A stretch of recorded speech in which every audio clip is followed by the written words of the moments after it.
Have you ever wondered how an app gets made, or a website, or how people analyze just, massive amounts of data? It can seem like this super complex, walled-off world. But today, we're going to hand you the key that unlocks it all.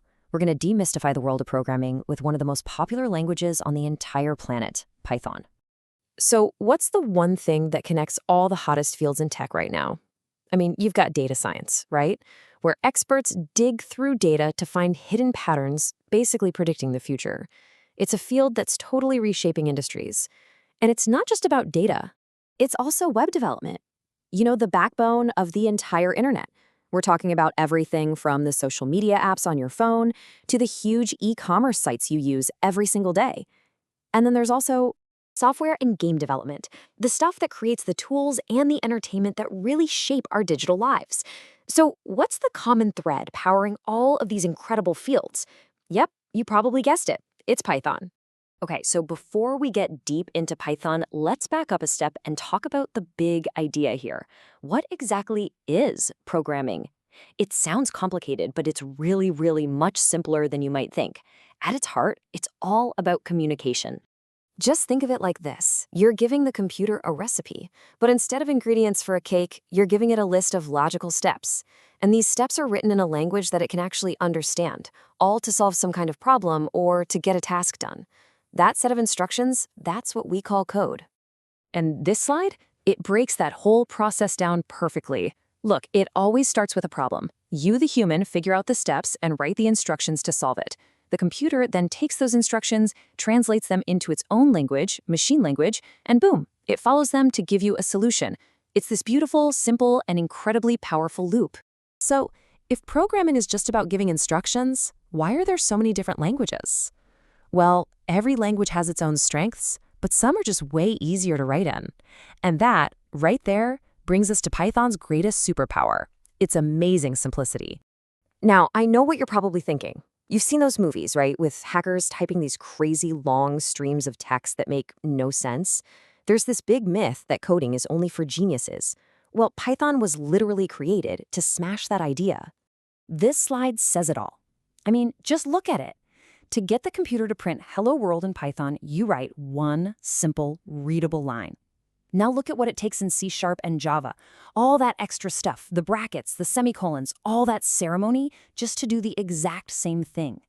The difference is just, wow, it's night and day. And this isn't some one-off trick either. Let's look at another really common task, just counting from 1 to 10. Again, look at the Python code.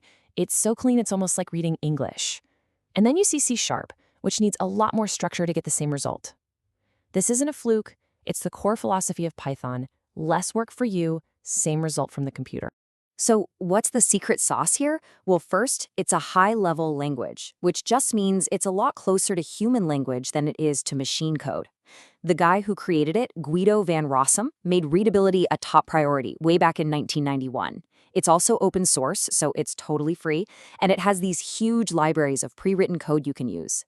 And finally, it's dynamically typed. Now, that's a bit of a technical term, but all it really means is you don't have to tell Python ahead of time what kind of data you're using. The language is smart enough to figure it out by itself, which makes it way more flexible and forgiving, especially for beginners. All right, enough theory. The absolute best way to understand Python is to just write some code. So let's walk through your very first program. And I'm serious, this is something you can do like right now. And here it is again, the classic Hello World. The most important part here is that word print. It's a special keyword in Python, a function.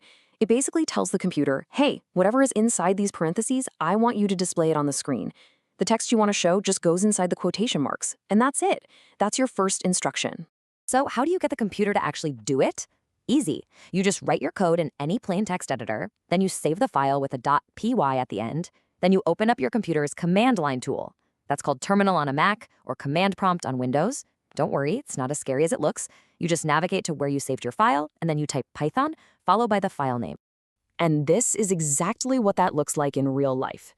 You can see the person used the cd command to change into their downloads folder, and then they ran python firstcode.py. And look, the computer immediately did what the print command said and displayed the message on the very next line. How cool is that? You just gave the computer an order, and it followed it. Python is also awesome at math. So here we're introducing another really core concept, variables. Just think of A and B as little containers or labels. We're putting the number 2 in the A container and the number 5 in the B container. Then we tell Python to print out whatever you get when you add the contents of A and B together. And the output, of course, would be 7. Oh, and here's a super important tip for writing good code. You see that little hashtag symbol? Anything on a line that comes after a hash symbol is called a comment. It's basically a note for you or for other programmers. The Python interpreter completely ignores it. Trust me, using comments is a critical habit for writing clean, understandable code down the road. Okay, so we've written some code and we've run it. But what is actually happening under the hood when you hit enter? How does Python think and turn your simple text file into a program that actually runs? This diagram pretty much shows the magic. Your text file, that's your source code, gets fed into a program called the Python interpreter. The interpreter scans your code for any obvious mistakes, converts it into a simpler form called bytecode, and then a little thing called a virtual machine runs it, line by line, to produce your output. And this difference is actually really important. Python is an interpreted language. That's different from compiled languages like C++ or Java. See, a compiler translates your entire program all at once before it even tries to run it. An interpreter, on the other hand, translates and runs it line by line. Now, yeah, this can make Python a little bit slower, but look at that last row. It makes fixing your mistakes, what we call debugging, so much easier because the program just stops at the exact line where the first error happened. For beginners, this is an absolute lifesaver. All right, we're in the final section. We've covered what programming is, why Python is so simple, and how it actually runs. So now, let's look at the ingredients you'll be working with, the fundamental building blocks of any program. We call these data types. Pretty much everything in Python is an object that has a specific type. Is it a number? Is it a piece of text? A collection of other things? This slide gives you the main categories. You've got numeric types for your numbers, sequence types for ordered stuff like text, and even things like sets, which are just unordered collections of unique items. Let's look at a few examples to make it clearer. And there you go. This makes it all concrete.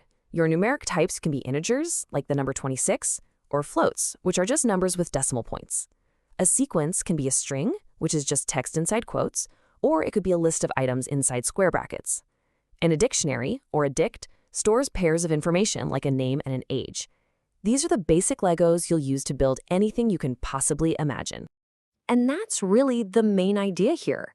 You start with these simple, readable commands and these basic data types, text, numbers, collections.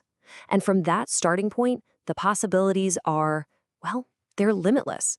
You now have the fundamental knowledge you need to go from being curious to being a coder. So there's really only one question left. What are you going to build first?